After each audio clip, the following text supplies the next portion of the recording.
Okay, let's continue with your CMA Intercosting Institute material for Group 1. Budget chapter चल रहा है हमारा, illustration number 9. Okay, चलिए आगे बढ़ते हैं. कैश बजट आपको बनाना है. मंथ का सेल्स, मटेरियल, वेजेस, ओवरहेड दिया हुआ है.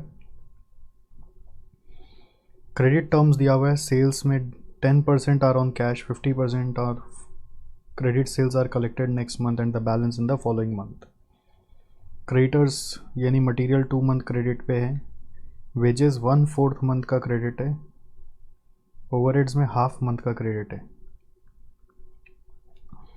Cash and bank balance are 1 April 2016 में 6,000 रुपये. अदर एलिमेंट इन्फॉर्मेशन में plant and machinery will be installed in February at a cost of 96. Monthly installment of 2,000 is payable from April onwards. Dividend at the rate 5% on preference share capital of 2 lakh will be paid on 1st June. Advance to be received for sale of vehicles 9,000 in June. Dividend from investment amounting to rupees 1,000 are expected to be received in June. ठीक है, तो ये सब extra effect receive payment जो है डाल देंगे. Main working होता है ये सेल्स का और मटेरियल का, वेजेस का और ओवरहेड का पेमेंट क्या क्या होगा. ठीक है, तो मैं आपको वर्किंग नोट्स बनवा के दिखाता हूँ. नोट 1 सेल्स, या ऐसे बोलेंगे collection from sales. Collection from sales.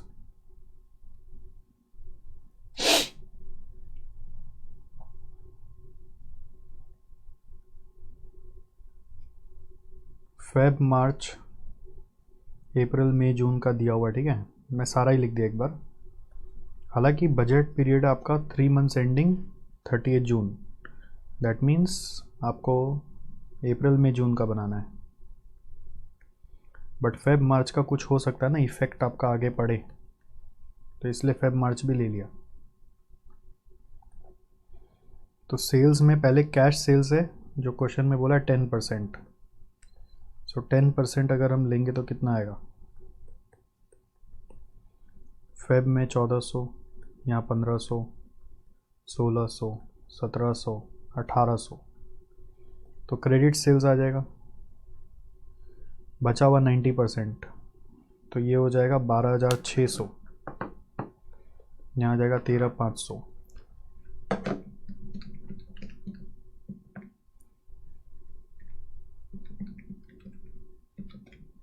14,400.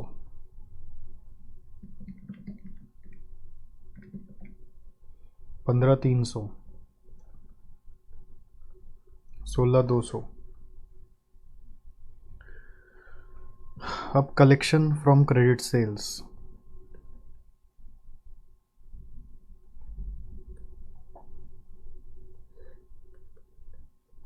%50 बोल रहा है आपको नेक्स्ट मंथ और रेस्ट 50% फॉलोइंग मंथ. मतलब इसका 50% आएगा यहाँ पे जो आ रहा है 6,300, और रेस्ट 50% आएगा उसके नेक्स्ट मंथ. उसी तरह से 13,500 का 50% 6,750 यहाँ पे, और नेक्स्ट मंथ 6,750. फिर 14,400 का 50% होता है 7,200, 7,200, और 15,300 का 50% होता है 7,650. नेक्स्ट उसके बाद वाले मंथ में आएगा जो हम लोग को मतलब नहीं है. ठीक है, सो आप क्रेडिट सेल्स का कलेक्शन का टोटल ले सकते हैं. आपको इन दोनों का से मतलब नहीं है, जिसका पूछा है उसी पे काम करिए. 13,050, 13,950, 14,850. तो ये सेल्स का हो गया. टोटल कलेक्शन फ्रॉम सेल्स आप लिख सकते हैं, which is cash plus credit.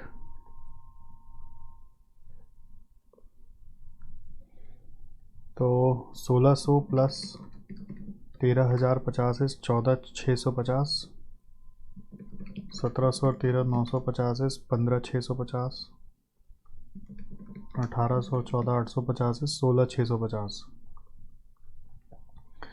तो ये सेल्स का हो गया. अब नेक्स्ट आ रहा है मटेरियल का. 2 महीने का क्रेडिट है. तो नोट टू मटेरियल, उसको बोलेंगे पेमेंट टू सप्लायर्स या पेमेंट फॉर मटेरियल्स। तो 2 महीने का क्रेडिट है, इसका मतलब देखो आपको जो अमाउंट मालूम है पहले वो लिख लो, फेब मार्च अप्रैल मई जून, ठीक है। फिर यहाँ पर मटेरियल का अमाउंट लिख लो 9,600, 9,000, 9,200, 10,000, 10,400। अब पेमेंट होगा 2 महीने बाद, तो इसका पेमेंट यहाँ पे आएगा 9,600, 9,000 और 9,200, ठीक है। फिर नोट 3 है,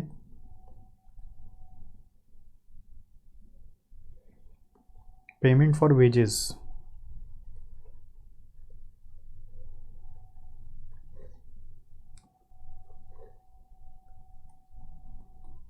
Feb March April May June, wages का पहले अमाउंट लिख रहे हैं, ठीक है। वेजेस का पहले अमाउंट लिख रहे हैं,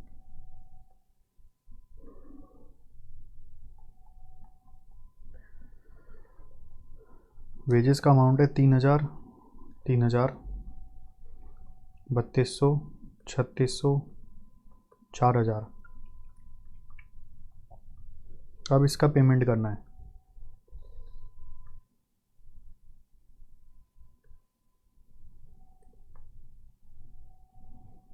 वन फोर्थ मंथ का क्रेडिट मिला हुआ है, तो मतलब पे कर देते हैं हम लोग 3/4 और क्रेडिट मिलता है नेक्स्ट मंथ 1/4।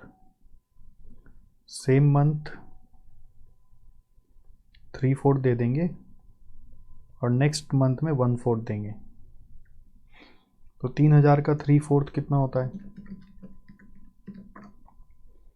2250, और नेक्स्ट मंथ यहाँ पे आएगा 750, फिर 2250, 750, 2250 3200 इंटू 3/4, यहाँ रहा 2400, यहाँ रहा 800, 2700, 900, 3,000, ठीक है।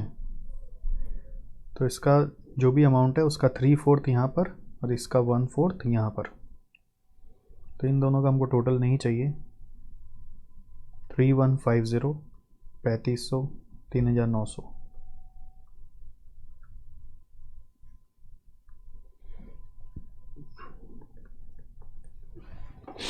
नोट 4, ओवरहेड्स का करना है, पेमेंट ऑफ ओवरहेड्स। पिछली बार याद है वर्किंग नोट नहीं बनाया था तो छूट गया था। फेब मार्च अप्रैल मई जून,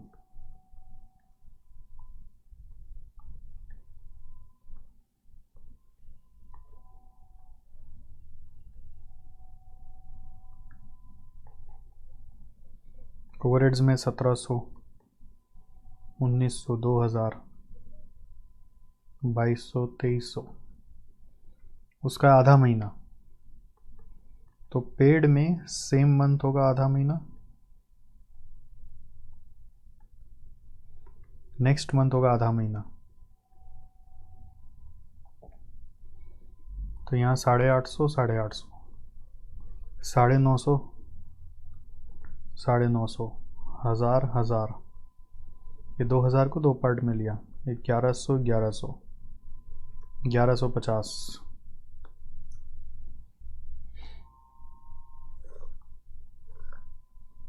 1,950, 2,100, 2,250।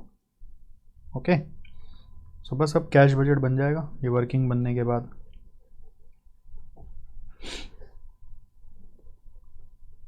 अप्रैल मई और जून, थोड़ा गर्म पानी ले, गर्म पानी, हल्का उसमें पड़ गया, हल्का उसमें पड़ गया, गर्म है ना। हाँ थोड़ा सा गर्म तो बड़ा हम करते हैं और गर्म कर देंगे। हाँ। ओपनिंग बैलेंस,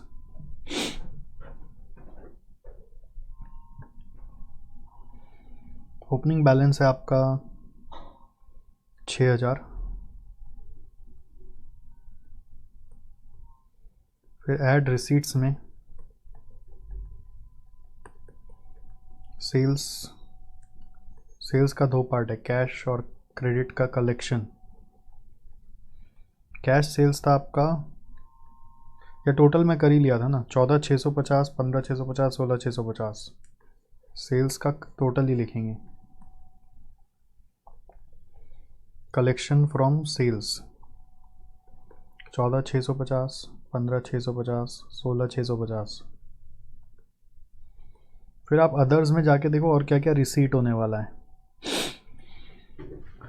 जैसे आपको दिया हुआ है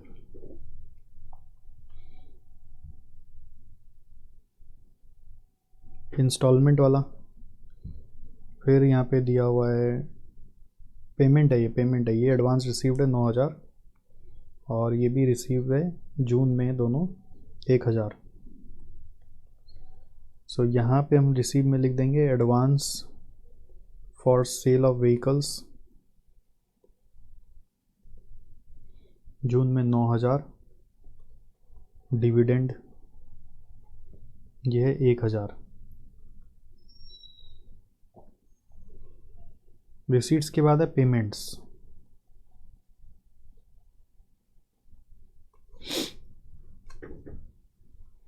रिसीट्स के बाद है पेमेंट्स। तो पेमेंट्स में आता है मटेरियल्स में आ रहा है जो हमने नोट बनाया था, ये नोट 1 था, ये नोट 2 है। मटेरियल का क्या क्या था, 9,600, 9,000, 9,200।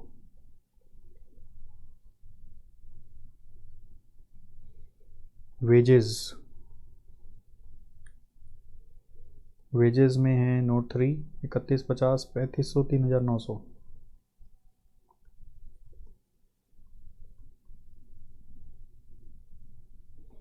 ओवरहेड्स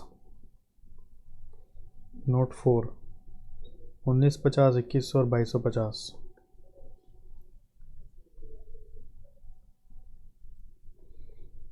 फिर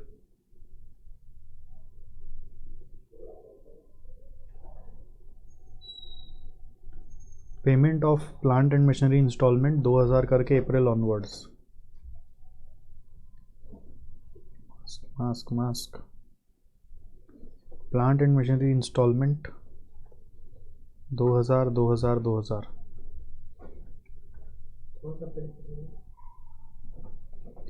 फिर है प्रेफरेंस डिविडेंड, 2 लाख पे 5% होता है, 10,000 1 जून को देना है।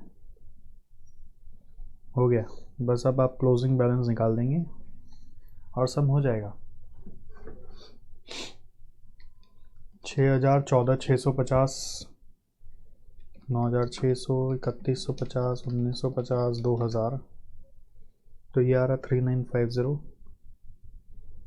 3,950 ओपनिंग में डालेंगे, 15,650, 9,000, 3,500, 2,100, 2,000 करके आ रहा है 3,000। ये यहाँ पे आएगा,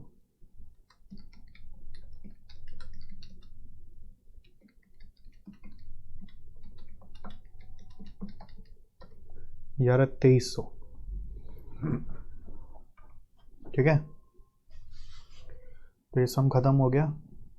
मेन वर्किंग नोट होता है कैश बजट में।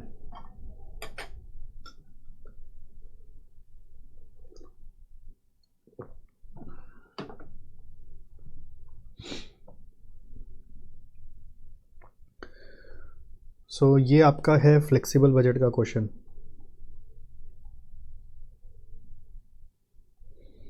नाइन नंबर था कैश बजट का क्वेश्चन।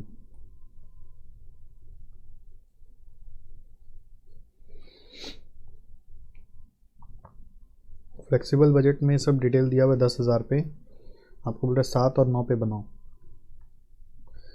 तो 3 कॉलम कर लेना चाहिए। मान लीजिए मैं यहीं पे कर रहा हूँ, 10,000 पे जो दिया हुआ वो लिखूंगा, 7 और 9। आप पर यूनिट टोटल भी कर सकते हैं या खाली टोटल कॉलम भी बना सकते हैं।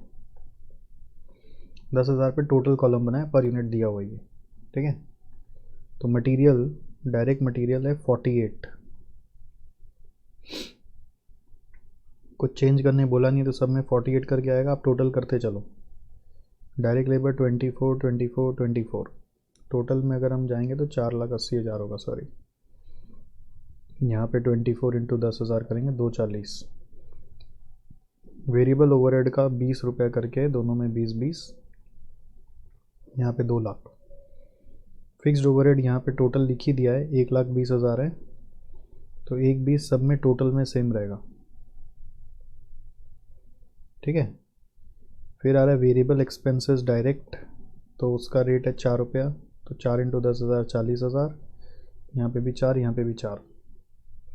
फिर सेलिंग एक्सपेंस में वेरिएबल पार्ट है 90%, 12 रुपया का 10% फिक्स्ड है तो 90% वेरिएबल है, तो रेट हो रहा है 10.8 और अमाउंट 10.8 इंटू 10,000 करने से आ रहा है 1,08,000। फिक्स पार्ट होगा 10%, यानी कि 12 का 10% 1.2 इंटू 10,000 करेंगे 12,000, तो सब में 12 ही रहेगा, है ना। एडमिन एक्सपेंस का बोल रहा है पूरा फिक्स्ड है, तो इसमें अगर 40 है तो सब में 40 ही आना है। और डिस्ट्रीब्यूशन एक्सपेंस में बोल रहा है 20% फिक्स्ड है, तो अकॉर्डिंगली यहाँ पे वेरिएबल का अमाउंट होगा 80%, 3.2 करके रेट होगा 3.2 3.2, और यहाँ पे 3.2 इंटू 10,000 करने से आ रहा है 32,000। फिक्स्ड है आपका 4 का 80%, सॉरी 4 का 20%, 8,000, तो सब में 8,000 सेम रहेगा। फिक्स्ड का टोटल में सेम बैठ जाता है और वेरिएबल का रेट में सेम बैठ जाता है। अगर क्वेश्चन में कोई चेंज करने बोले तो फिर वो चेंज करना पड़ता है। तो 128 है तो यहाँ पे 12 लाख, 128 इंटू 10,000 करेंगे ना, 12,80,000 आएगा। और यहाँ पर अब मल्टीप्लाई कर लो आप, 48 इंटू 7,000 336, 48 इंटू 9,000 432, 24 इसका आधा है, तो 1,68 और 2,16, 20 रुपये के हिसाब से चलेंगे तो 1,40 और 1,80।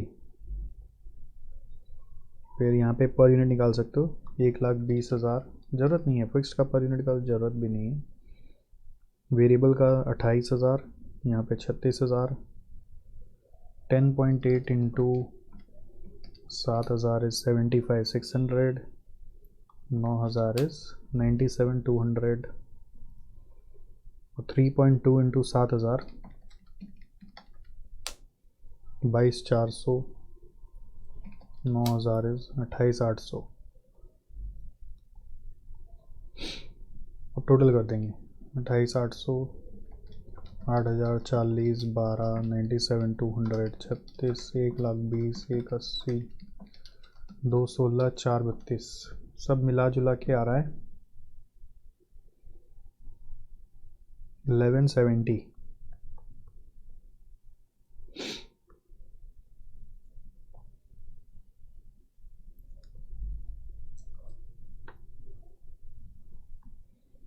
ठीक है,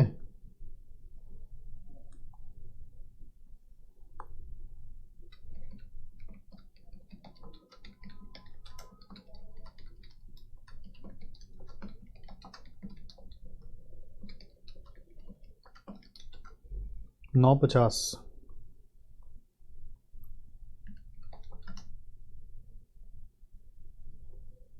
पर यूनिट निकालना निकाल दो, नहीं निकालना मत निकालो।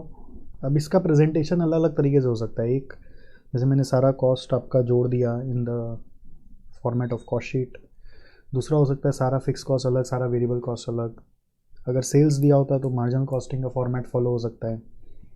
सो factually we don't know what is the perfect one. ठीक है, यहाँ पे गड़बड़ है, 1170 होगा। ओके, आइए नेक्स्ट क्वेश्चन में चलिए। 11 नंबर,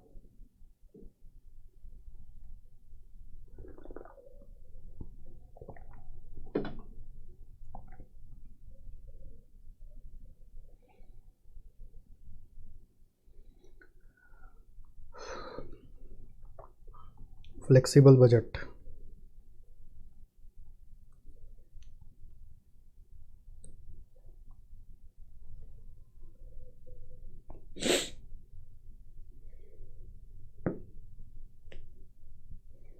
तो ये draw up a flexible budget for overhead expenses and determine the overhead rates eight 70, 80 and 90।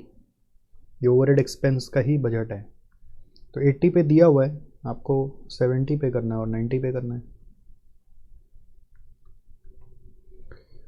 सो 80% पे वेरिएबल ओवरहेड यदि 12,000 है तो 70 पे क्या होगा, डिवाइड बाई 80 इंटू 70 करेंगे 10,500 आ रहा है। 90 पे जाएंगे 13,500 आएगा। 4,000 80% पे है तो 70% पे 3500 होगा। 90% पे 4,000 बाई 80 इंटू 70 3500। 4,000 बाई 80 इंटू 90 करने से 4500 आ रहा है। सेमी वेरिएबल को थोड़ा ध्यान से कर लेना। बोल रहा है पावर 30% फिक्स्ड है, 70% वेरिएबल है। तो 20,000 का ब्रेकअप है 30-70 में, ठीक है। सो 30% जो फिक्स्ड है यानी कि वो कितना है, 6,000 है फिक्स्ड पार्ट, और वेरिएबल पार्ट है आपका 70% विच इज़ 14,000। तो 14,000 को आप प्रोपोर्शनेट करोगे, डिवाइड बाई 80 इंटू 70 करोगे तो यहाँ पे आ रहा है 12,250 प्लस 6,000, ये जोड़ने से आ गया 18,250। और यहाँ पे 14,000 बाई 80 इंटू 90 करने से 15,750 प्लस 6,000 करने से आ रहा है 21,750। फिर रिपेयर्स में 2,000 अगर है तो उसका 60% बोल रहा है फिक्स्ड है। तो फिक्स्ड है यानी कि 1,200 और वेरिएबल है 800।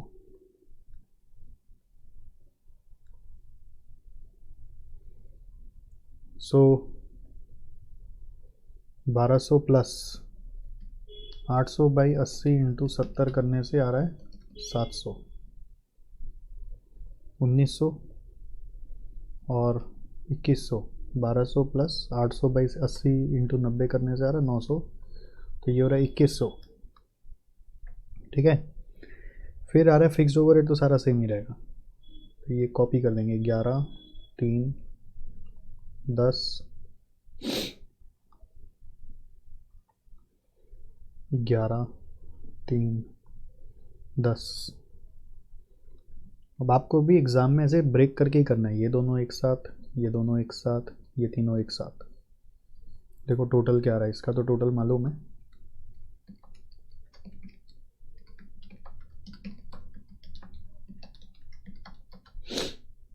$58,150। ये टोटल 62 है, ठीक है, 124 नहीं है। फिर यहाँ पे आ रहा है 13,500, 4.5, 21,750, 2,100, 11, 3 और 10, 65,850। आवर्स मालूम है, वो आपको 80% पे एक 24 है तो 70 पे क्या होगा, यहाँ पे आ रहा है 1,08,500।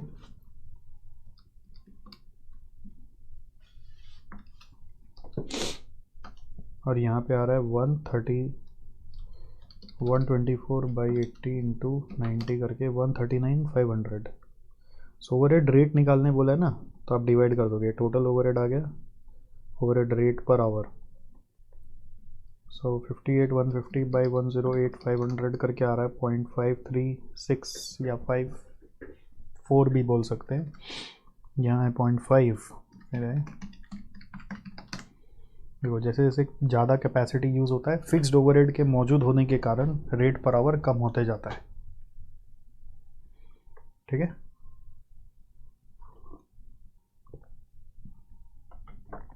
Energy drink water.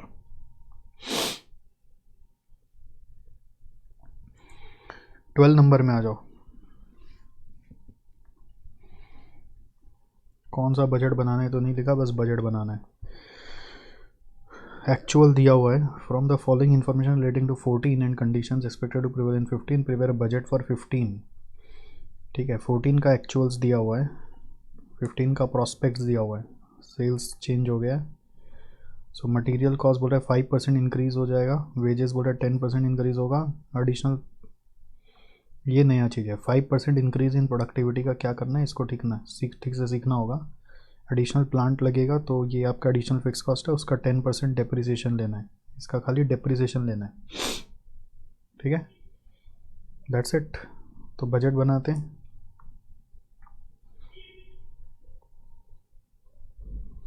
Budget for 2015, तो वी नो सेल्स वो दिया हुआ है 1.5 lakh and this is for 60,000 units, ठीक है। अब कॉस्ट में क्या क्या आएगा, कॉस्ट में रॉ मटेरियल 53,000 है 40,000 के लिए, तो डिवाइड बाई 40,000 करने से रेट आ जाएगा। उस रेट को 5% से बढ़ा दो तो इंटू 105%, फिर 60,000 यूनिट का कॉस्ट ले लो, ठीक है। 53,000 बाई 40,000 इंटू 105% इंटू 60,000, 83,475 ध्यान रहेगा।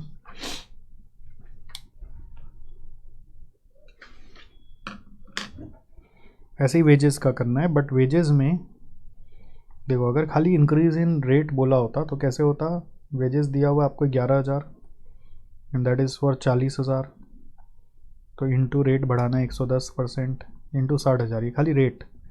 बट ये प्रोडक्टिविटी 5% से बढ़ गया, इसका मतलब क्या होता है, प्रोडक्टिविटी माने होता है एफिशिएंसी रेशियो,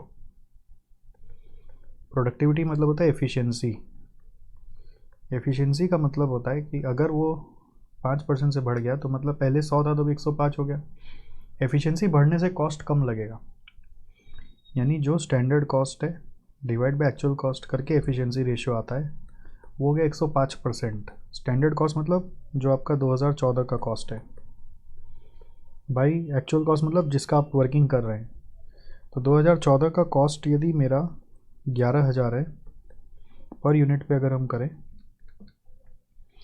जो भी है, अगर अमाउंट नहीं लिखें तो एक्चुअल कॉस्ट क्या होगा, 2014 का कॉस्ट डिवाइडेड बाई 105% होगा।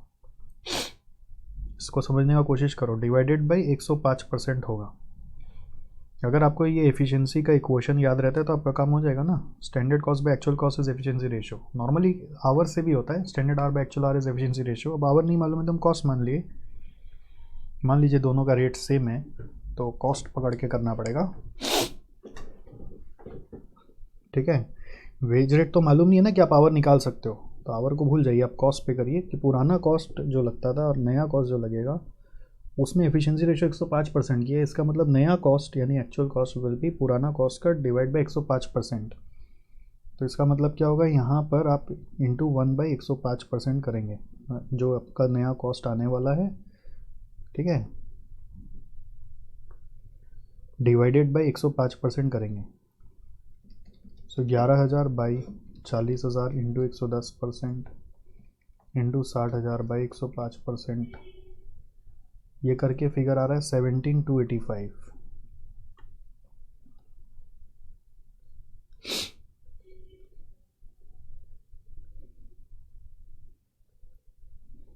वेजेस के बाद वेरिएबल ओवरहेड, वेरिएबल ओवरहेड आपका दिया हुआ है 16,000, उसमें कोई रेट चेंज नहीं है, तो 16 बाई 40 इंटू 60, ठीक है।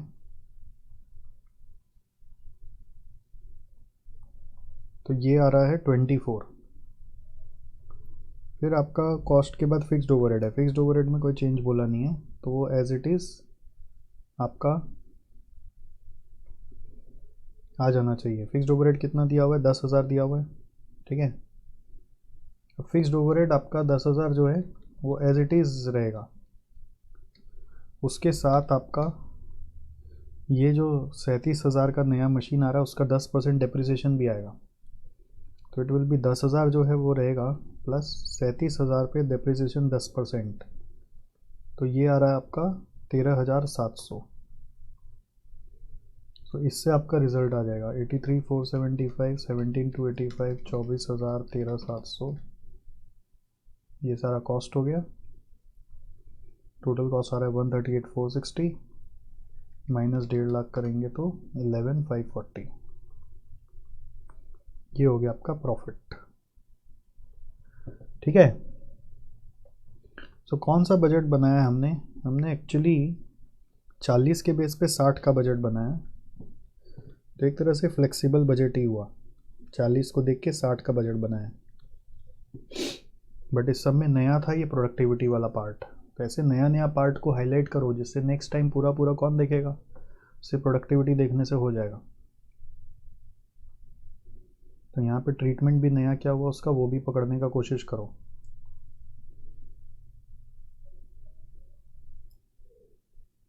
नेक्स्ट इलस्ट्रेशन 13 में आ जाओ। Production cost of a factory for a year are as follows. Wages है, मटेरियल है, प्रोडक्शन ओवरहेड फिक्स्ड है और वेरिएबल है। During the forthcoming year it is anticipated that the average rate for direct labor remuneration will fall from 0.8 per hour to 0.75 per hour। ठीक है,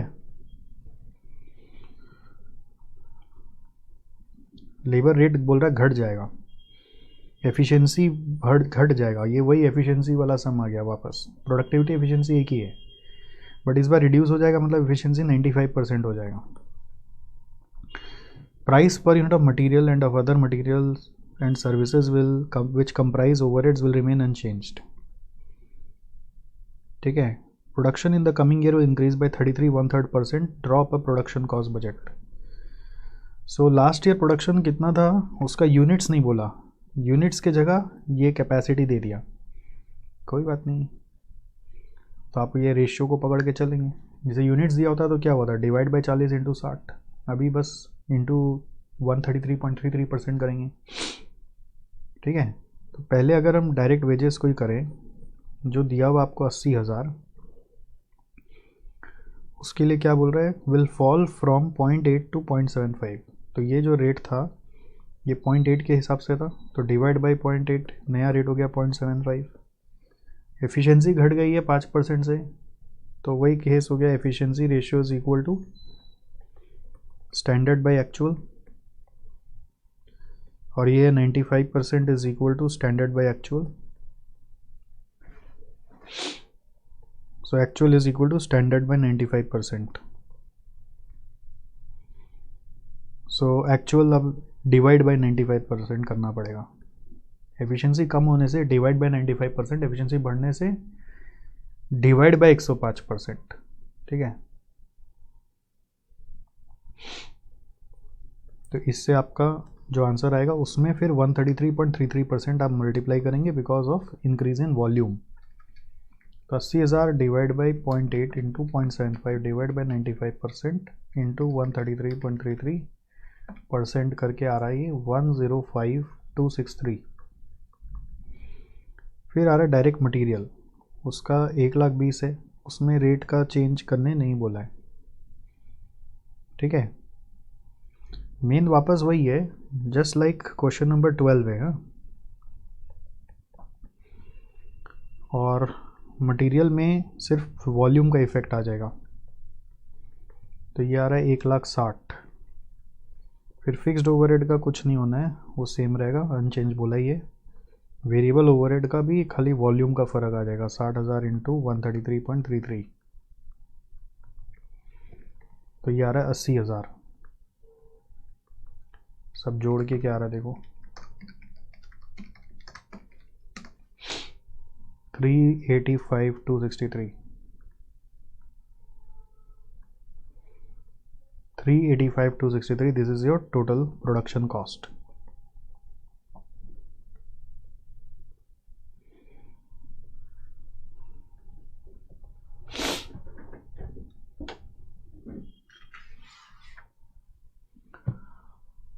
okay, यहाँ पे और कुछ तो हम कर नहीं सकते। यहाँ पे प्रोडक्शन कॉस्ट बजट बना रहे हैं which is quite similar to illustration 12 which is like flexible budget only because you are increasing the output level and based on that the costs are being changed। ठीक है, 14 में आ जाओ। देखो दो प्रोडक्ट है यहाँ पर, ए बी, उसका सेल प्राइस है, मटेरियल है, वेजेस है, वर्क्स ओवरहेड है, मार्केटिंग ओवरहेड है। The sales manager forecast the sales in units as follows. तो सेल्स इन यूनिट्स आपको दिया हुआ है, जनवरी में क्या होगा, Feb March April May June, और July to January next year per month क्या होगा वो बता रहा है, मतलब एक साल का ही एक साल का ही दे दिया in disguise.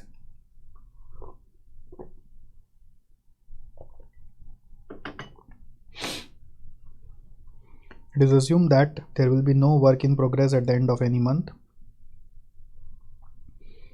and finished units equal to half of the sales of following month will be kept in stock। वो याद ही होगा आपको, फंक्शनल बजट का क्वेश्चन लग रहा है। प्रिपेयर अ प्रोडक्शन बजट, तो ये फंक्शनल बजट का क्वेश्चन हो गया जिसमें प्रोडक्शन बजट बनाने बोल रहा है आपको, और इस तरह का हमने किया हुआ है। बस क्या है कि एक साल का दे दिया। For the each month and summarised PL, नया चीज़ है यहाँ पे पीएल। पीएल कैसे बनेगा ये चीज़ को देखना है। इसको एक्चुअली मास्टर बजट भी बुलाते हैं। जब आप पीएल बनाते हो ना, it is alternatively called as master budget. So मैं कराता हूँ।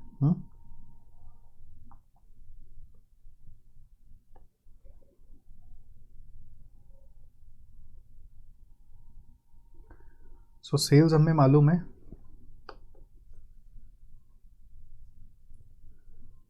कब से कब तक का, पूरा साल भर का, जैन फेब मार्च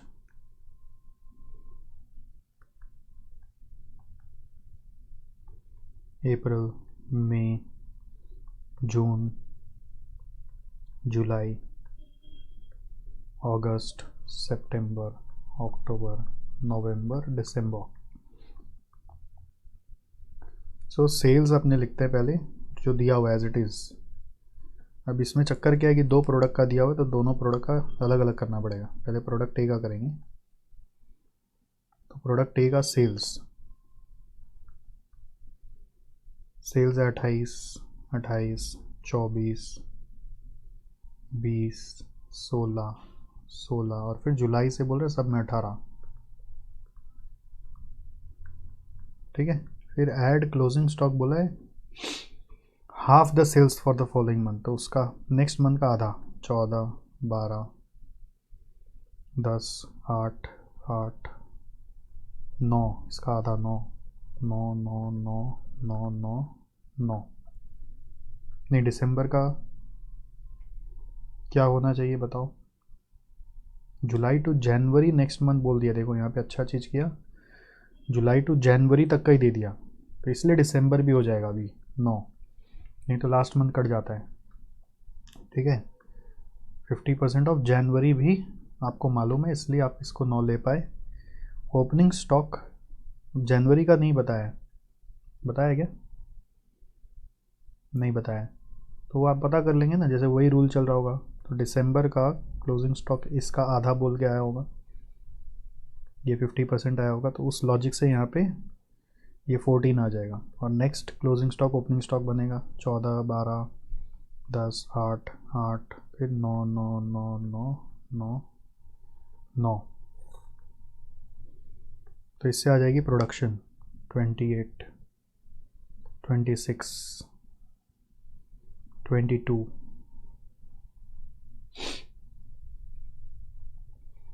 18 16 17 18 18 18 18 18 18।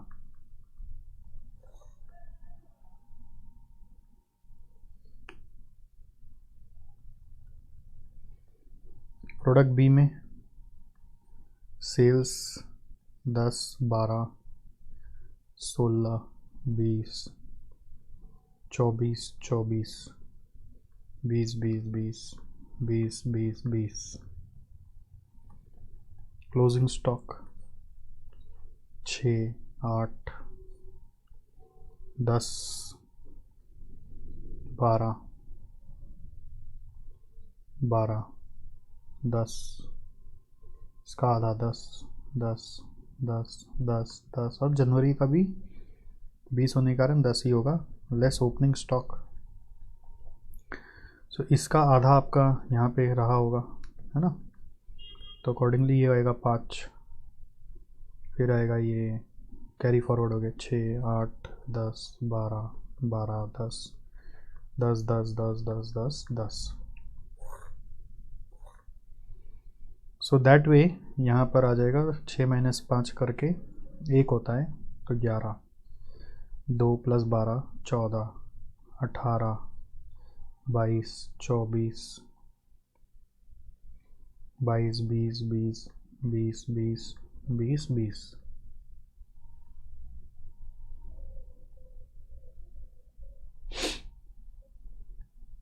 तो ये प्रोडक्शन बजट तैयार हो गया। फिर बोल रहा है पीएल बनाओ फॉर द ईयर। तो पीएल फॉर द ईयर में मैं क्या करूं, मेरे पास कॉस्ट स्ट्रक्चर तो है ही, बेसिकली प्रॉफिट निकालना है, ठीक है। तो प्रोडक्ट ए और प्रोडक्ट बी और टोटल कर लेते हैं। फाइनेंशियल पीएल क्या होता है ना, कंबाइंड होता है। कॉस्टिंग पीएल हमेशा प्रोडक्ट वाइज होता है। So we can write total sales का टोटल यूनिट्स कितना होगा, इन सारा सेल्स का यूनिट्स पकड़ लो, 28, 28, 24, 20, 16, 16, ठीक है। फिर 18 इंटू 6, टोटल सेल्स आ रहा है 240।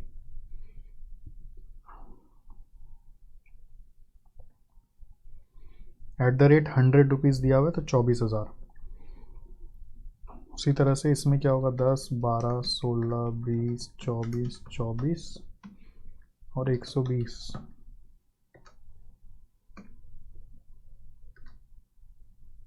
तो 226 यूनिट आ रहा है, उसका रेट है 75। तो 16,950 दोनों मिला के आ रहा है 4950। टोटल सेल्स यूनिट्स आपको लेना पड़ेगा 12 महीना का, ठीक है। तो ये सेल्स हो गया, लेस फिर डायरेक्ट मटेरियल कॉस्ट है। डायरेक्ट मटेरियल कॉस्ट आपका 20 रुपये करके, बट उसको प्रोडक्शन यूनिट्स पे लेना पड़ेगा, ओके। अब चक्कर क्या होता है, खर्चा तो प्रोडक्शन यूनिट्स पे लगता है। अगर आप प्रोडक्शन यूनिट्स पे पूरा दिखाओगे तो फिर आपको क्लोजिंग स्टॉक हटाना पड़ेगा वैल्यूएशन करके, या फिर पीएल को ऑन यूनिट सोल्ड बनाइए पूरा, या फिर अगर आप यहाँ पे ऑन प्रोडक्शन दिखाओगे तो कॉस्ट शीट वाला फंडा आ जाएगा, फिर लेस करना पड़ेगा, जितना प्रोडक्शन कॉस्ट है ऐड करके लेस क्लोजिंग स्टॉक करना पड़ेगा। तो हम लोग सब कुछ ऑन यूनिट सोल्ड ही कर रहे हैं। कौन दिखाएगा क्लोजिंग स्टॉक, तो 240 यूनिट का ही 20 रुपये करके आप ले लो, 226 यूनिट का 10 रुपये करके ले लो। तो ये आ रहा है 4800 और ये आ रहा है 2260। फिर डायरेक्ट वेजेस आपका 240 इंटू 5 और यहाँ पे 226 इंटू 4, तो ये आ रहा है 1200। 226 इंटू 4 करके आ रहा है 904। फिर है वर्क्स ओवरहेड, कुछ बोला नहीं है तो सेम पकड़ लिया 10,000। और क्या करेंगे, मार्केटिंग ओवरहेड सेम पकड़ लिया 10,105। अब पॉइंट है कि मार्केटिंग ओवरहेड तो यूनिट सोल्ड के लिए होता है, बट वर्क्स ओवरहेड तो आपका यूनिट्स प्रोड्यूस के लिए होना चाहिए। तो उसको एब्जॉर्ब करा रहे हैं, एब्जॉर्ब मतलब जितना यूनिट सोल्ड है उस पर प्रोपोर्शनेट कर दीजिए, ठीक है। यानी कि 10,105 दिया हुआ है तो डिवाइड बाई वो कितना प्रोडक्शन है उससे डिवाइड करके इनटू करिए आप यूनिट सोल्ड से। तो प्रोडक्शन कितना आपका 28, 26, 22, 18, 16, 17, 18 पर फिर से करते हैं 28, 26, 22, 18, 16, 17 और 108। तो टोटल प्रोडक्शन आ रहा है 235। ऐसे ही यहाँ पे प्रोडक्शन का टोटल निकालो,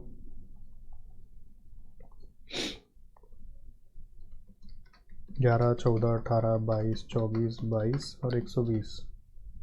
तो ये आ रहा है 231। एक्सक्यूज मी, ठीक है। तो डिवाइड बाई 235 इंटू करना है आपको 240।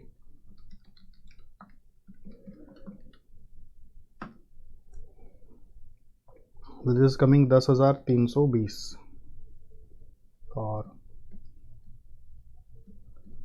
उसी तरह से वर्क्स ओवरहेड सेकेंड वाले में क्या है, 9,009 divide by 231 into 226, 8814।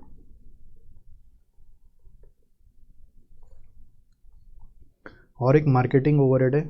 Marketing overhead का देखो नियम के हिसाब से पूरा लेना बनता है, ऑल टेक फुल अमाउंट, क्योंकि वो प्रोडक्शन से रिलेटेड नहीं है, वो 1200 और 1100 पूरा आएगा। तो ये सब पे ध्यान देना है। मेरे हिसाब से इस पे मिस्टेक हो सकता था और इस पे मिस्टेक हो सकता था। आपका हैबिट क्या रहता है ना, वो फ्लेक्सिबल बजट वाला कॉन्सेप्ट लगा देते हैं आप कि फिक्स्ड ओवरहेड है तो फिक्स रहेगा। अब नॉर्मली क्या होता है ना, कब अपने को ये यूनिट सोल्ड पे चेंज करना है और कब अपने को पूरा का पूरा सेम रख लेना है, ये डिपेंड करता है कि आप एब्जॉर्प्शन कॉस्टिंग फॉलो करें कि मार्जिनल कॉस्टिंग। अगर मार्जिनल कॉस्टिंग फॉलो करें तो पूरा 10,105 आएगा, बट एब्जॉर्प्शन कॉस्टिंग फॉलो करें तो प्रोपोर्शनेट करना पड़ेगा। तो ये नहीं पता चलता है बेटा, क्योंकि इंस्टीट्यूट ये कर रहा है, मैं आपको इंस्टीट्यूट वाला वर्किंग समझा रहा हूँ, ठीक है। एब्जॉर्प्शन कॉस्टिंग हमने फॉलो कर दिया है यहाँ पे।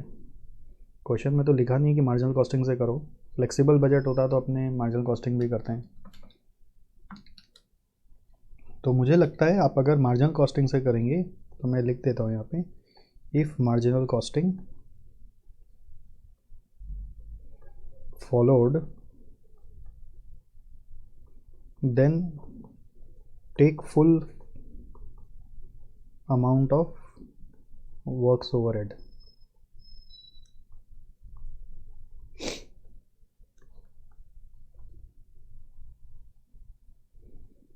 सो अकॉर्डिंगली 24,000 माइनस 4,800 माइनस 1,200 10,320 1,200 करके आ रहा है प्रॉफिट 6,480। 16,950 माइनस 2260 904 8814 1100 करके आ रहा है 3872। दोनों जोड़ के आ रहा है 10,352, ठीक है। So this is it 14 number. एक बार आप देखो, पॉज लो, ओके।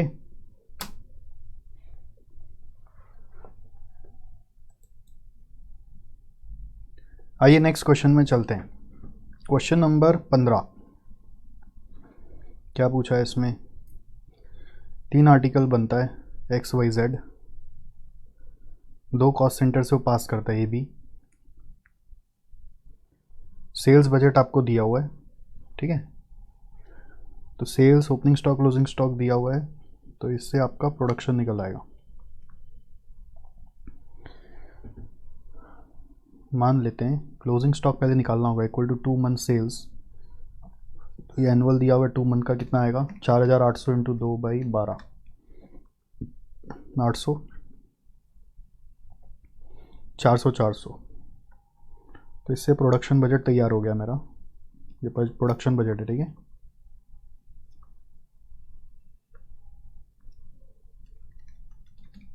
$4,800 प्लस 800 माइनस 600 करके 5,000,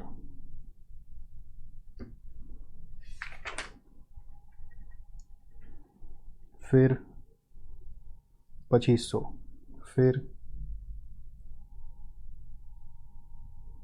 2,000,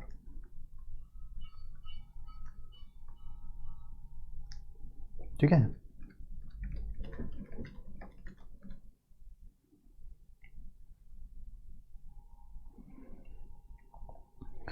फिर क्या हुआ है, मशीन आवर पर यूनिट दिया हुआ है A और B का, कॉस्ट सेंटर माने डिपार्टमेंट। फिर टोटल नंबर ऑफ मशीन्स आपको बता रहा है कितना है, total working hours during the year पर मशीन है 2,500। तो टोटल आवर्स निकल जाएगा इससे। करना क्या है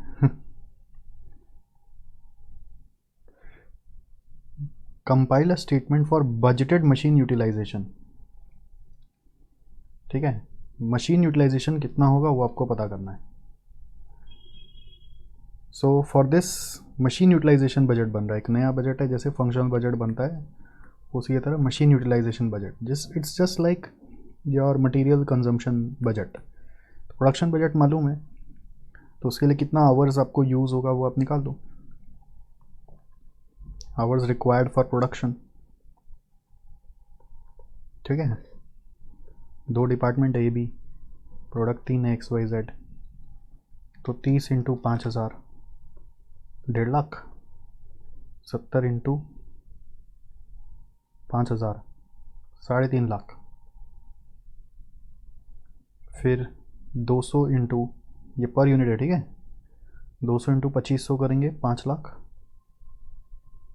100 इंटू 2500 करेंगे 2.5 लाख, फिर 2000 इंटू 30 करेंगे 6 लाख, 4 लाख, तो 6.5 और 6 करके 12.5 आ रहा है।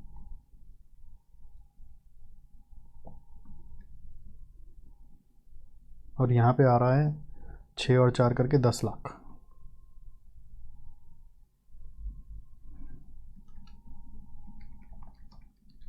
अच्छा, यहाँ पे 60,000 आ रहा है, सॉरी 2000 इंटू 30 है 60,000, और यहाँ 40,000 है, मैंने एक एक जीरो ज़्यादा ले लिया, तो 60,000 करने से आ रहा है 710, और यहाँ पे आ रहा है 640, ठीक है। ये टोटल आवर्स रिक्वायर्ड है। अब एक मशीन अगर 2000 घंटा काम कर सकता है, तो आप निकाल सकते हैं यहाँ से कितना मशीन रिक्वायर्ड है।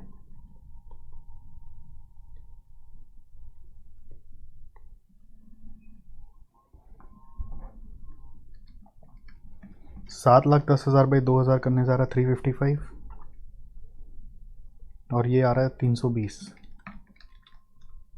ठीक है।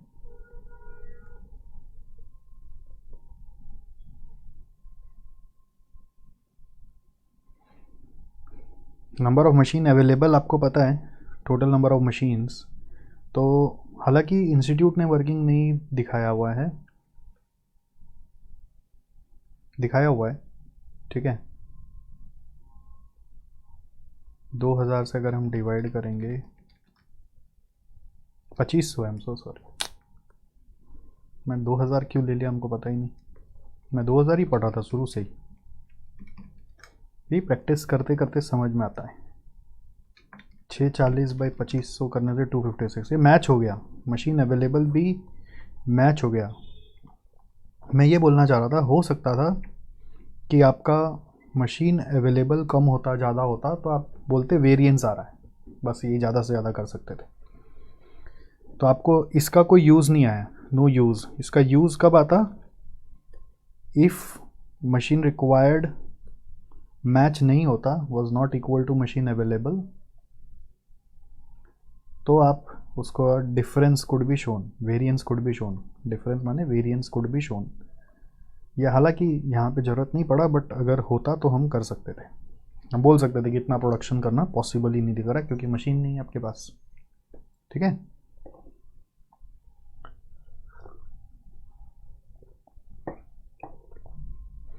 नेक्स्ट 16 नंबर में आ जाओ। Monthly budget for manufacturing overhead of a concern for 2 level of activity were as follows, ठीक है। तो बजटेड प्रोडक्शन आपको दिया हुआ है 60% और 100% के हिसाब से, फ्लेक्सिबल बजट टाइप लग रहा है। क्या बोल रहा है देखो, indicate which of the items are fixed, variable and semi variable. Oh easy, तो दोनों सेम, अगर दोनों सेम है तो फिक्स्ड, अगर रेट सेम है तो वेरिएबल, दोनों ही मैच नहीं कर रहा तो सेमी वेरिएबल। तो वेजेस में आप देखो टोटल में सेम नहीं है, बट रेट 1200 बाई 60% इंटू 100% करेंगे ना 2000 आ जाएगा, तो ये वेरिएबल है। कंज्यूमेबल स्टोर्स 900 बाई 60% इंटू 100% करेंगे, ये भी वेरिएबल है। मेंटेनेंस में 1100 बाई 60 इंटू 100 करेंगे, मैच नहीं हो रहा है, तो ये सेमी वेरिएबल है, टोटल में भी सेम नहीं है और रेट में भी सेम नहीं है। Power and fuel 1600 by 60 into 100 करेंगे, मैच नहीं हो रहा, तो ये भी सेमी वेरिएबल है। डिप्रिसिएशन आपका फिक्स्ड है क्योंकि दोनों में सेम है, इंश्योरेंस फिक्स्ड है, तो हो गया पार्ट। फिर बजट बनाओ, बोले 80% पे, तो वेरिएबल तो प्रोपोर्शनेटली हो जाएगा, 1200 बाई 60 इंटू 80 करेंगे 1600, 900 बाई 60 इंटू 80 करेंगे 1200, ठीक है, सेमी वेरिएबल को पहले ब्रेक करना पड़ेगा, इसमें वेरिएबल पार्ट और फिक्स पार्ट कितना है वो पता करना पड़ेगा। ठीक है, तो ये वेरिएबल का टोटल हो रहा है, सेमी वेरिएबल को मुझे ब्रेक करना पड़ेगा। मान लो नोट 1 में मैं सेमी वेरिएबल को ब्रेक किया, मेंटेनेंस को पता किया, उसमें वेरिएबल पार्ट कितना है, वो होता है change in cost by change in capacity. तो चेंज इन कॉस्ट है 400 रुपया, कैपेसिटी का चेंज है 40%, तो इससे ये पता चल रहा है कि 40% से जब डिवाइड करें तो 1000 रुपया आ रहा है, बट वो 100% कैपेसिटी पे आ रहा है। तो फिक्स पार्ट क्या होगा, फिक्स पार्ट होगा, आप यहाँ पर मेंटेनेंस का कॉस्ट देख रहे 1100 एट 60% है, तो 1100 माइनस वेरिएबल होगा 60% पे 1000 का 60%, 1000 100% पे तो 60% पे 600 होगा, तो फिक्स आ रहा है 500। ठीक है, इसी बेसिस पे देयरफॉर एट 80% वो क्या होगा, वो होगा वेरिएबल का 1000 इंटू 80% प्लस फिक्स का पूरा 500, तो ये आ रहा है 1300। ठीक है, तो ये आ गया 1300। फिर सेकंड केस में मेंटेनेंस के बाद पावर एंड फ्यूल का करेंगे सेम तरीक़ा से, वेरिएबल पार्ट उसमें भी 400 बाई 40% हो रहा है, 1600 और 2000 का डिफरेंस है, तो ये भी 1000 आ रहा है। फिक्स पार्ट कोई एक कैपेसिटी पे करना पड़ता है फिक्स पार्ट, जैसे 60% पे करें तो 1600 है, माइनस 1000 का 60% होता है 600, तो ये आ रहा है 1000। तो देयरफॉर एट 80% कितना होगा, वेरिएबल का 1000 इंटू 80% प्लस फिक्स्ड का 1000, सो दोनों मिला के आ रहा है 1800। ठीक है, सो 1300 और 1800 आ गया, 1300 और 1800, और फिक्स तो सेम ही रहना है 4000 1000। सो ये पार्ट हो गया, प्रिपेयर अ बजट बन गया, टोटल कर दीजिए आप, टोटल कॉस्ट निकालो both fixed and variable per unit of output. क्या बदमाशी है, fixed and variable per unit of output at 60% and 80% capacity utilisation. ये क्या बोल दिया भाई, तो भाई इसको मेहनत करना पड़ेगा, फिर से ये प्रेजेंटेशन गड़बड़ा गया, फिर अगर ये करना था तो प्रेजेंटेशन चेंज करना पड़ेगा। अब आपको क्या करना पड़ेगा, सब में पर यूनिट निकालना पड़ेगा। पर यूनिट में यहाँ पे यूनिट तो दिया हुआ है ना 600 और 1000, आप जैसे मैंने परसेंट से किया, आप यूनिट से भी कर सकते थे, तो अगर यूनिट से कर दे ना तो यहाँ पे क्या होता 400 बाई 400 आता, तो ये 1 रुपया पर यूनिट होता, 1 रुपया पर यूनिट होता। तो यहाँ पे आप फिर क्या करते, यहाँ पे 1 इंटू 600 करते तो आंसर वही आता। फिर 80% पे क्या करते, 80% पे आपको मालूम है 800 यूनिट होगा, तो 800 इंटू 1 करके 500 जोड़ने से भी आता है, मतलब परसेंट से भी हो जाता है और यूनिट से भी हो जाता है। सो पर यूनिट आप निकाल सकते हो, तो 2 रुपये आ रहा है, 1200 बाई 600 ये 1.5 रुपये आ रहा है। फिर आपको बोल रहा है फिक्स्ड और वेरिएबल बताने, तो इसका मतलब सेमी वेरिएबल को 2 पार्ट में करना पड़ेगा। तो इसका प्रेजेंटेशन में सारा फिक्स कॉस्ट, सारा वेरिएबल कॉस्ट, फिर सारा फिक्स कॉस्ट होगा, ऐसा प्रेजेंटेशन होगा। 60% पे 2 कॉलम होगा पर यूनिट टोटल, फिर 80% पे 2 कॉलम होगा पर यूनिट टोटल, फिर 100% पे 2 कॉलम होगा पर यूनिट टोटल। ये प्रेजेंटेशन आएगी। ठीक है, तो वेरिएबल कॉस्ट में क्या क्या दिया हुआ है, वेजेस पर यूनिट है 2 रुपया, तो 2 रुपया 2 रुपया सब में बैठ जाएगा, और टोटल आप मल्टीप्लाई कर दीजिए। यहाँ पे 600 यूनिट है, 800 यूनिट है, 1000 यूनिट है। वेजेस के बाद कंज्यूमेबल स्टोर्स, उसमें आप 1.5 रुपये के हिसाब से टोटल डाल दीजिए, 1.5 रुपया। मैं यहाँ से एक बार सेमी वेरिएबल हटा के यहाँ पे ही लिख देता हूँ, सेमी वेरिएबल सेमी वेरिएबल। ठीक है, फिक्स को भी थोड़ा इधर कर देता हूँ, फिक्स्ड और ये फिक्स्ड। प्रेजेंटेशन समझा रहा हूँ, हालांकि ऑनलाइन एग्ज़ाम होता है तो प्रेजेंटेशन का कोई महत्व नहीं है, बट क्या पता कभी अपलोड करने बोल दे। तो 1.5 और यहाँ पर 1.5 और यहाँ पर क्या है,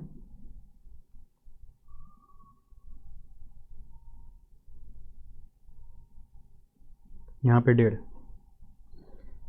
ओके, सो दैट वे ये टोटल आ जाएगा वेरिएबल का, बट वेरिएबल में सेमी वेरिएबल का पार्ट भी इंक्लूड कराना है। तो मेंटेनेंस का पर यूनिट आ रहा है 1 रुपया टिक, 1 रुपया टिक, 1 रुपया टिक। मैं अमाउंट टोटल नहीं लिख रहा हूँ क्योंकि मैं वहाँ लिख चुका हूँ, क्वेश्चन में ही दिया हुआ है। और एक मेंटेनेंस के बाद पावर एंड फ्यूल का भी अगर मैं वेरिएबल कॉस्ट पर यूनिट निकालूँ तो वो वही आएगा 400 बाई 400 करके 1 रुपया पर यूनिट। तो इसमें भी 1 रुपया ही आ रहा है कि नहीं है, 1 रुपया 1 रुपया 1 रुपया। सो इस तरह से आपका टोटल वेरिएबल कॉस्ट आ जाएगा तीनों में, और फिक्स कॉस्ट आपको क्या करने का है, कौन कौन सा यहाँ पे, एक तो मेंटेनेंस से फिक्स कॉस्ट आएगा जो आपका कितना रुपया था 500, तो तीनों में 500, ठीक है 500 500 500। फिर पावर एंड फ्यूल का फिक्स कॉस्ट आएगा जो तीनों में 1000 1000 1000 1000। फिर आपका थर्ड वाला डेप्रिसिएशन का आएगा जो है 4000 सब में, 4000 4000 और 4000, और एक आपका इंश्योरेंस का भी आएगा जो है सब में 1000। तो 1000 1000 1000 के हिसाब से यहाँ पे टोटल आ जाएगा, और टोटल से आप पर यूनिट निकाल लेंगे, है ना। टिक टिक टिक टिक टिक टिक टिक टिक, कुछ है नहीं सब में, बट फिर भी हमने आपको करा दिया, अब अपने से भी करना चाहिए ना कुछ कुछ। तो इसका आंसर आएगा यहाँ पे जैसे 5.5 आ रहा है, 5.5 इंटू 600 3300 आ रहा है, और यहाँ पे 6.5 आ रहा है। तो टोटल कॉस्ट निकाल दोगे आप, 6.5 बाई पर यूनिट करोगे तो 600 से 10.83 आ रहा है, 10.83 प्लस 5.5 इज 16.33, 11,800 आ रहा है, नहीं 3300 है ना, सॉरी 9,800 आ रहा है, ठीक है।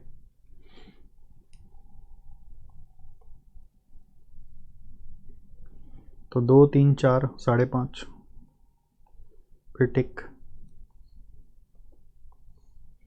फिर यहाँ पे आ रहा है वापस 6.5 डिवाइडेड बाई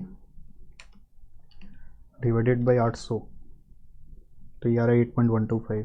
सिमिलरली आप कर सकते हो ना, अब मेरा क्या रोल है, ठीक है। मिला लो, आप आंसर सही दिया हुआ है, कर लो। तो इसके साथ बजट चैप्टर का सारा खत्म हुआ, अब ऑब्जेक्टिव में आ जाते हैं।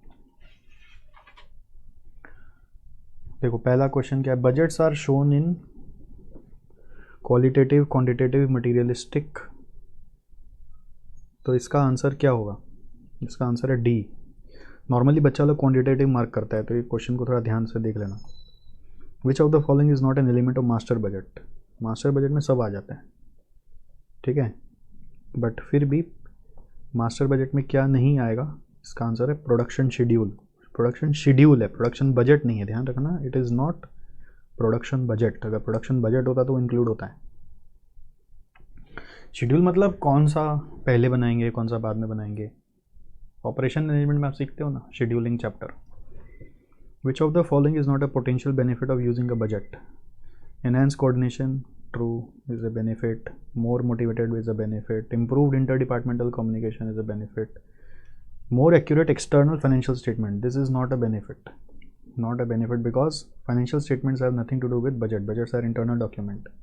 Which of the following is a long term budget, long term budget बहुत common sense से पकड़ में आ जाएगा, capital budget, materials become key factor if quota restriction exists, insufficient advertisement prevail, there is a low demand, there is no problem with supplies of material। जब कोटा होगा excuse me, the difference between fixed cost and variable cost assumes significance in the preparation of the following budget। Fix cost और variable cost का difference मतलब अब जब दोनों को minus नहीं करना है, मतलब इन दोनों कॉस्ट को आइडेंटिफाई करना जरूरी हो जाता है in the preparation of flexible budget, ठीक है। तो ये भी मेरे हिसाब से एक ट्रिकी था, आप डिफरेंस मतलब सोचते हैं दोनों को माइनस करना है, माइनस नहीं करना है, मतलब बेसिकली आइडेंटिफाई करना है। The budget that is prepared first of all is, कौन सा बजट सबसे पहले बनता है, बजट विथ की फैक्टर, क्योंकि प्रोडक्शन बजट के हिसाब से सारा प्लानिंग होगा, इसको हम लोग बोलते हैं वैसा की फैक्टर जो बजट बनवाने में हेल्प करता है, उसको हम लोग बोलते हैं principal budgeting factor. Sales budget is a functional budget, sales budget is a functional budget. Next, when a company wants to prepare a factory overhead budget in which the estimated costs are directly derived from the estimates of activity levels, which of the following budget should be prepared by the company? Prepare a factory overhead budget in which the estimated costs are directly derived from the estimates of activity level। तो इसका answer क्या होगा, इसका answer होगा when a company is, क्या होगा आप सोचिए, गेस करिए। इसका आंसर होना चाहिए एक्टिविटी लेवल्स दिया हुआ है, derive from the estimates of activity levels, मतलब फ्लेक्सिबल बजट होगा। विच of the following budget facilitates classification of fix and variable cost, वही था ना डिफरेंस, और को आइडेंटिफाई या क्लासिफिकेशन से रिलेट करना था, मैंने ही बोला था आइडेंटिफाई या क्लासिफिकेशन, वही क्वेश्चन आ गया, फ्लेक्सिबल बजट होगी इसकी आंसर। Entire budget organisation is controlled and headed by senior executive, कोई गेस्ट वर्क भी करे तो कंट्रोल से कंट्रोलर। अकाउंटेंट एक्चुअली क्या है ना, बाहरी रिकॉर्ड्स को मेंटेन करता है, उसको बजट से कोई मतलब नहीं है। विच of the following is generally long term budget, capital expenditure. A flexible budget requires a careful study of fix, semi fixed and variable expense. The basic difference between a fixed and flexible budget is that a fixed budget is, हाँ यही है, concerned with single level of activity, while flexible budget is prepared for different levels of activity, यही correct है। ठीक है, flexible budget में भी तीनों कॉस्ट आता है, फिक्स बजट में भी तीनों कॉस्ट आता है, ये मत ध्यान देना कि फिक्स बजट में सिर्फ फिक्स कॉस्ट आता है, बस वो एक एक्टिविटी पे बनाया जाता है, ये बहुत सारे एक्टिविटी पे बनाया जाता है। ट्रू फॉल्स में आ जाइए। Budget is a means and budgetary control is the end result, yes. Budgetary control करने के लिए हम बजट का सहारा लेते हैं, ठीक है। To achieve the anticipated target, planning, coordination and control are the important main task of management achieve through budgeting and budgetary control, yes. Budgeting का ये सब फीचर्स है। अ की फैक्टर और principal factor does not influence the preparation of all other budget, क्या बोल रहे हैं, false, ये तो इन्फ्लुएंस करता ही है।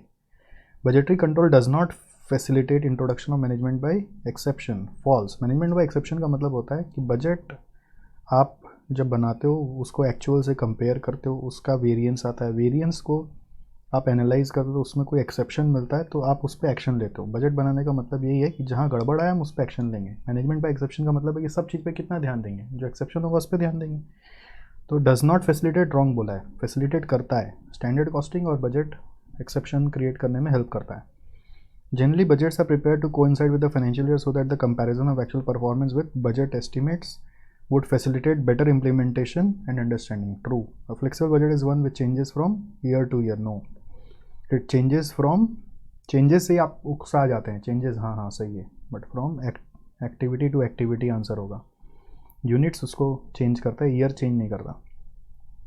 A flexible budget recognizes the difference between fixed, semi-fixed and variable and is designed to change in relation to the change in level of activity. Yeah, true. Sales budget normally is the most important budget among all the budgets.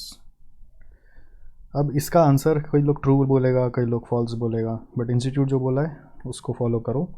कैसे पता है important है, but कई बार होता है ना, अगर की फैक्टर एग्जिस्ट करता है तो फिर प्रोडक्शन बजट इंपॉर्टेंट हो जाता है।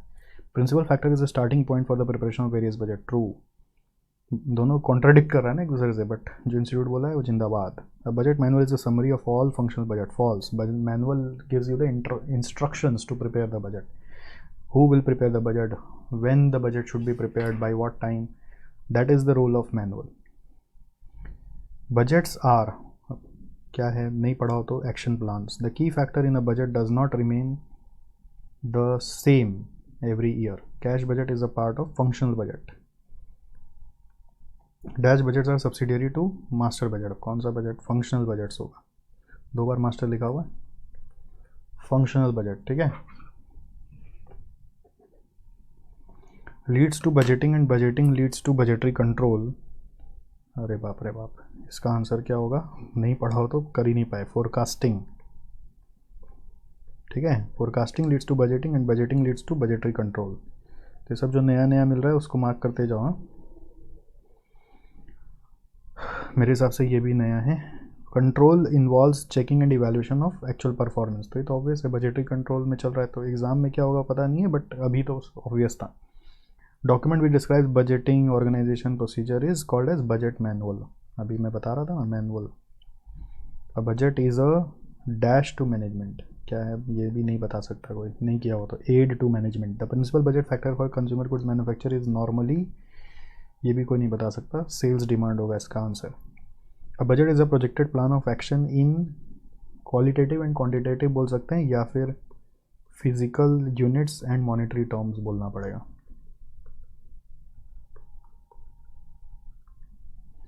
तो मेरे हिसाब से फिल इन द ब्लैंक्स थोड़ा अच्छा था इसका, उसको आपको ठीक से देखना चाहिए। आ जाओ, last is match the following. Match the following में क्या क्या किससे मैच होगा, financial means,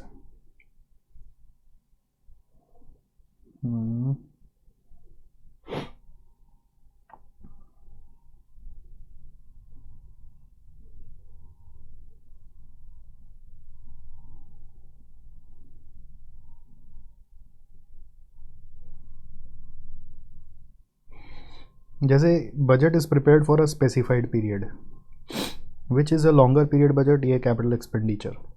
budget is expressed in terms of financial means A. ठीक है. A flexible budget takes into account fixed variable and semi variable. Master budget denotes summary of all functional budgets. तो इसका answer होगा F. Prepared for more than one level of activity. C. Flexible budget. The summary of all functional budget is master budget. D. Which budget is prepared at first? Normally sales budget बनता है, but आपका sales budget दिया हुआ है क्या? नहीं दिया हुआ, तो प्रिंसिपल की फैक्टर मैच होगा. इसको एक्चुअली बोलना चाहिए था इनको प्रोडक्शन बजट बेस्ड प्रोडक्शन बोलना चाहिए था, वर्ड प्रोडक्शन डालना चाहिए था. Which budget shows utilisation of liquid cash, तो ईजी है, cash budget. J. Zero based budgeting is a decision package. Decision package मतलब इसमें क्या होता है ना, बहुत सारी एक्टिविटीज़ आइडेंटिफाई की जाती है और फिर उस एक्टिविटीज़ को ब्रेक डाउन किया जाता है, सोचा जाता है कि वो एक्टिविटी रखना है कि नहीं रखना है, उसका कॉस्ट को रैशनलाइज किया जाता है, फिर उसके लिए फंड एलोकेट करके उस एक्टिविटी को किया जाता है. तो ये खाली ऐसा नहीं कि बस खाली अमाउंट बैठाना है, इसमें बहुत सोचना पड़ता है, इसलिए इसको बोलते हैं डिसीजन पैकेज. चलो इसके साथ ये ख़त्म हुआ. आई होप आपको फ़ायदा हो रहा है, और कितना फ़ायदा हो रहा है मेरे को कमेंट में ज़रूर बताइएगा. मैं वेट करूँगा, पढ़ूँगा आपका सारा कमेंट. ठीक है. चलो इसमें जो जो ट्रिक्स था वापस उसको मार्किंग कर लो, सो दैट नेक्स्ट टाइम आप रिविजिट कर पाओ. बाय.